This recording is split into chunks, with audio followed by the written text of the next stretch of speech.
जमशेदपुर के बिरसा नगर थाना क्षेत्र से एक बड़ी खबर सामने आई है, जहां रॉयल पालम ब्लॉक के कई आवासियों ने आस्था मैनेजमेंट पर गंभीर आरोप लगाए हैं।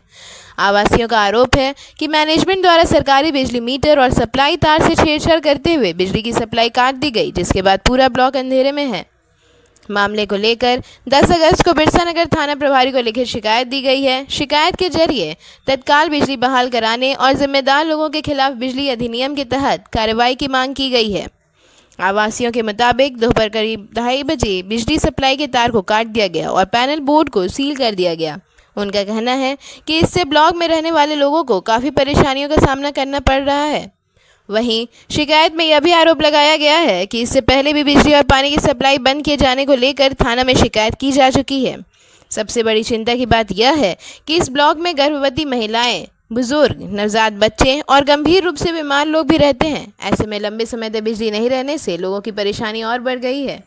आवासियों ने किसी भी अप्रिय घटना की स्थिति में मैनेजमेंट को जिम्मेदार ठहराते हुए पुलिस से पूरे मामले में जल्द कार्रवाई करने और बिजली आपूर्ति बहाल कराने की मांग की है। फिलहाल इस पूरे मामले पर पीड़ित परिवारों का क्या कहना है, बिजली कटने से उन्हें किन परेशानियों का सामना करना पड़ रहा है और उनकी क्या मांग है, आइए जानते हैं सीधे उन्हीं की जुबानी। क्या मामला हो गया? आज आप लोग थाना भी गए, बिरसा नगर थाना में क्या कुछ बात हो गई है? मामला ये हो गया सर कि आज जो है हमारा जो है बिजली काट दिया गया, जबकि एक मूलभूत सुविधाओं को से वंचित कोई किसी को नहीं कर सकता, कोई प्रशासन हो या कोई भी हो। झारखंड बिजली विभाग से हमने मीटर लगवाया, हमने कनेक्शन लिया, हमारा कंज्यूमर नंबर जनरेट हुआ है और उसके रिगार्डिंग जो है बार बार जो है आस्था मैनेजमेंट के द्वारा जो है तंग करने के लिए जो बिल्डिंग हमने जो है सारे कमिटमेंट जो है जितना भी हमने लिया बिल्डिंग, ये मैं अपना फ्लैट जो लिया, फ्लैट में जो सेल एग्रीमेंट में जितनी भी चीज़ें लिखी हुई थी उसमें से कुछ नहीं दिया गया हम लोग को। लास्टली क्या हुआ कि हम लोग जो है थक हार के जब बिल्डर के पास बहुत सारा मेल किए तो उन्होंने क्या किया कि वो बोले कि यदि तुमको फ्लैट लेना है तो लो, और नहीं तो तुमको रजिस्ट्री नहीं होगा और तुम पोजीशन नहीं होगा, तेरा पैसा फंस जाएगा, तुम रेरा में जाए चाहे कहीं पे भी जाए, तुम्हारा जो है कुछ नहीं होने वाला है। और ऐसा बहुत लोगों के, हमारे साथियों के साथ हुआ भी है कि बहुत सारे साथी हमारा पैसा जो है उनका बकाया पैसा 3-3 साल हो गया, अभी तक जो है बिल्डर ने रिटर्न नहीं किया। तो इस डर से हमने क्या किया कि जो है उसके जो है डर से आके हमने बोला ठीक है भैया, जैसा है कम से कम प्रॉपर्टी तो हमें मिल जाए। तो हम जाके अपना रजिस्ट्री करवा लिए, पोजीशन ले लिए। उसके बाद भी बिल्डर का मनमाना जो है नहीं चल रहा है, दादागिरी चल ही रहा है। उसके बाद बोलता है कि मेंटेनेंस दो और सारा काम इनकम्प्लीट, जो कंप्लीट काम नहीं किया है। हम बार बार मेल कर रहे हैं, हम रिक्वेस्ट कर रहे हैं, हम बोले सर बैठिए, हम लोग को थोड़ा बुलाइए, बात कीजिए सर हम लोग से, लेकिन वो बात करने के लिए एकदम राज़ी नहीं है। पूरा फुल एटीट्यूड में है, फुल स्विंग में है। वो राजा समझ रहा अपने आप को, वो युवराज समझ रहा, वो जैसा चाह रहा कि हम लोग प्रजा हैं या गरीब लोग हैं, एक बार बैठे तो एक बार वो बोले कि बैठो तो हम लोग बैठ जाए।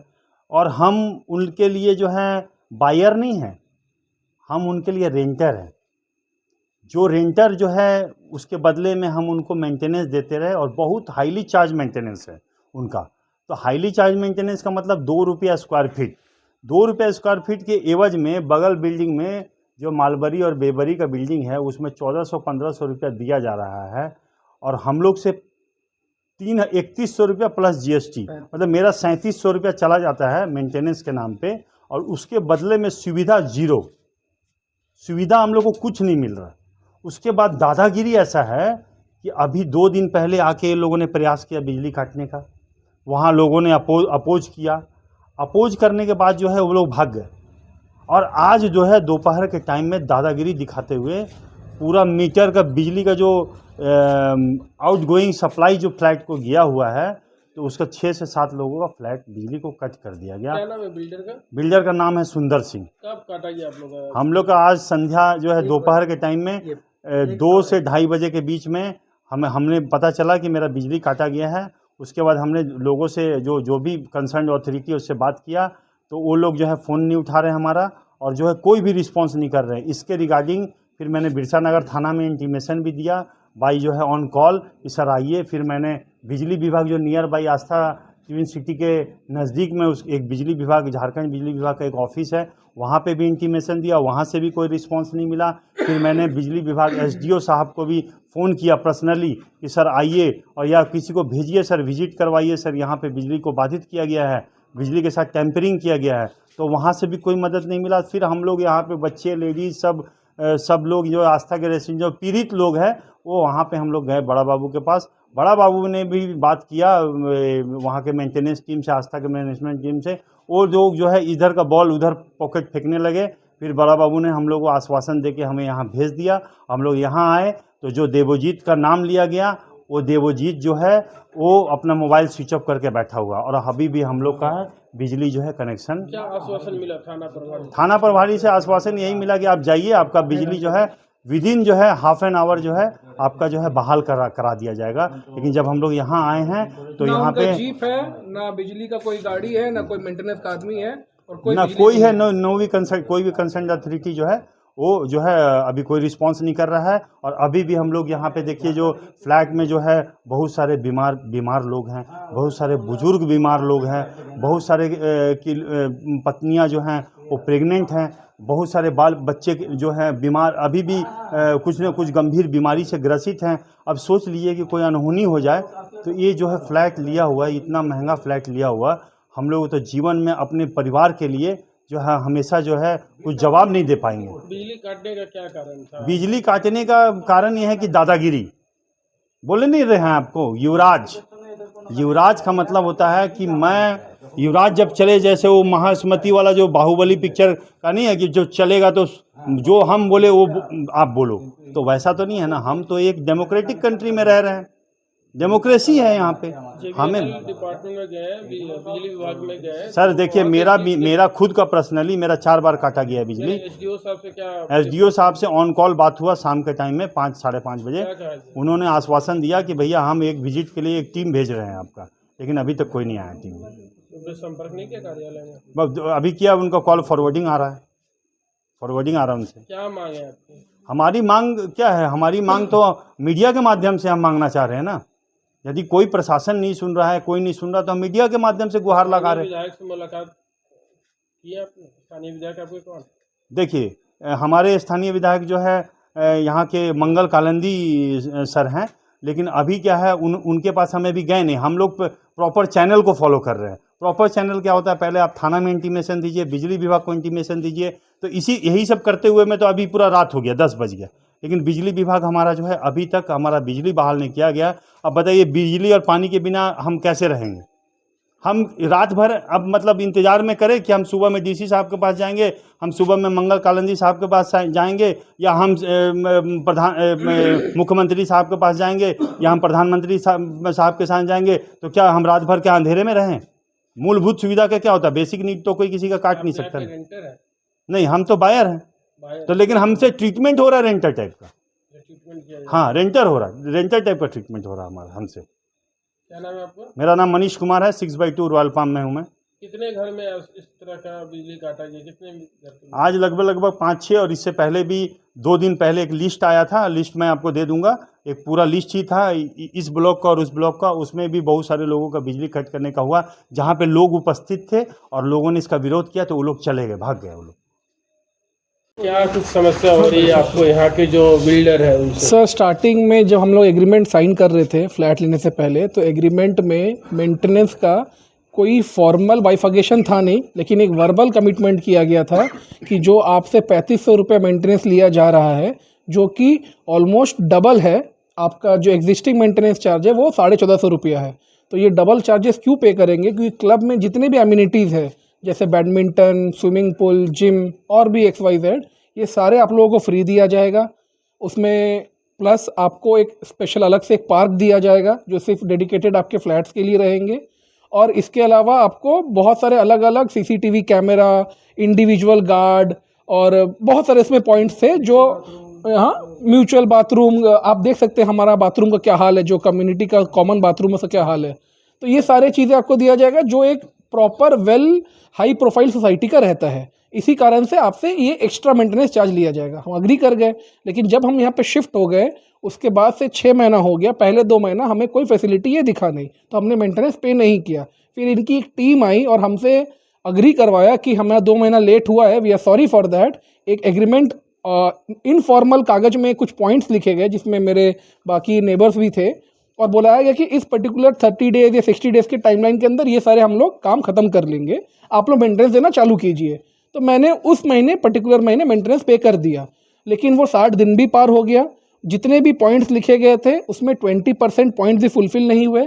आज जब मैं पूछ रहा हूँ कि मेरा क्लब का फैसिलिटी प्रॉपर क्यों नहीं मिल रहा है, हमें सेपरेट पार्क, सेपरेट एक मंदिर, एक पूरा मैप में आस्था का एक पॉन्ड है वो कहाँ है, तो उसका कोई जवाब देने के लिए कोई आदमी इनका ओनरशिप लेके आगे नहीं आ रहा है। ना सुंदर सिंह जी आ रहे हैं जो यहाँ के ओनर है, ना उनका कोई ऑथराइज डिसीजन मेकर आगे इसका कमिटमेंट दे रहा है। अब क्या हो रहा है कि सिंपली बोला जा रहा है कि वो सब हमें कुछ नहीं पता, आप पहले मेंटेनेंस पेमेंट करना शुरू कीजिए 100%। हम पूछ रहे क्यों करें भाई 100%, आपका तो 50% भी सर्विस हमें मिल नहीं रहा है। या तो आप नेगोशिएट कर लो कि चलो ठीक है, जब तक हम अपना कमिटमेंट पे फुलफिल नहीं उतर पा रहे हैं आप हमें 50% मेंटेनेंस दीजिए। वो नेगोशिएशन पे भी कोई नहीं आ रहा, बस बोला जा रहा है कि 100% देना पड़ेगा विद GST गुंडागर्दी के साथ। नहीं करोगे तो कभी पानी का लाइन काट देंगे, कहीं बिजली काट देंगे, कभी इनको हैरेस करेंगे, कहीं मुझे करेंगे। अभी तो 2 टाइप से हैरेस किया है बिजली काट के, अभी आगे पता नहीं क्या करेंगे, हो सकता है लाइफ थ्रेट मिल जाए। कॉल करके भी परेशानी किया जा रहा है। हमारे एक साथी को आज जी जी फ्लैट जब अपने लिए थे तो जितने सारे चीज़ आपने बताया कि पार्क है, स्विमिंग पूल है, सारे कुछ लिखा कैटलॉग में है सर। रेरा के आप वेबसाइट में जाइए, उसके वेबसाइट में इनका कैटलॉग अपलोडेड नहीं था क्योंकि उस टाइम इनके पास कैटलॉग अवेलेबल नहीं था। तो इन्होंने एक एफिडेविट दिया था कि जैसे ही हमारे पास कैटलॉग अवेलेबल होगा या पब्लिश हो जाएगा हम आपके वेबसाइट में कैटलॉग अपलोड कर देंगे। वो अपलोड तो आज तक हुआ नहीं, बट इनके अपने पर्सनल वेबसाइट में कैटलॉग है जिसमें अगर आप चेक करेंगे जितना भी इन्होंने ग्रीन स्पेस या पार्क बोलिए या पॉन्ड बोलिए या मंदिर कमिट किया था वो सब कुछ भी नहीं है यहाँ पे। अब जो लोग इस चीज़ को चुपचाप सह रहे हैं, 100% मेंटेनेंस दे रहे हैं, दे आर हैप्पी, और जो नहीं देंगे, जो इस चीज़ का विरोध करेंगे, अपना हक मांगेंगे, उनके साथ यही व्यवहार होगा कि बिजली काट दिया जाएगा। मेरा नाम अरिजीत चक्रवर्ती हुआ, मैं 7/1 रॉयल पाम आस्था ट्विन सिटी की एक्सटेंशन बिल्डिंग में रहता हूँ। मैं रॉयल पाम 4/3 में रहता हूँ। आज मुझे लगभग 1 बजे, मैं पेशे से शिक्षक हूँ, सरकारी विद्यालय में शिक्षक हूँ। आज सुंदर सिंह का मेरे पास लगभग 1:10-1:15 में कॉल आया था दोपहर में। उन्होंने मुझसे अभिवादन करके मुझसे पहले बहुत ही विनम्रता से उन्होंने बातचीत किया और ये उन्होंने मुझसे रिक्वेस्ट किया कि आप तो हमारे अपने आदमी हैं, आपको तो अन्य लोगों को प्रमोट करना चाहिए, बोलना चाहिए कि सब लोग मेंटेनेंस क्यों नहीं दे रहे हैं, वो लोग हमको मेंटेनेंस दें। मैंने स्पष्ट कहा कि सर ये मेरा काम नहीं है, मैं अपनी जिम्मेवारी लिया हूँ, मैं अपने मेंटेनेंस की बातचीत कर सकता हूँ, तो उस पर आप बातचीत, तो आप सर आप क्यों मेंटेनेंस नहीं दे रहे हैं? हम कहें आप चूँकि हमारा काम नहीं किए हैं तो मैं आपको मेंटेनेंस नहीं दे रहा हूँ। बुकिंग से लेकर अभी तक हम लोग ठगी के शिकार हुए हैं। आप लोगों ने हमारे साथ झूठ किया, फरेब किया, सपने दिखाए, जो भी किया उसका 50% भी काम हमको पूरा करके नहीं दिया।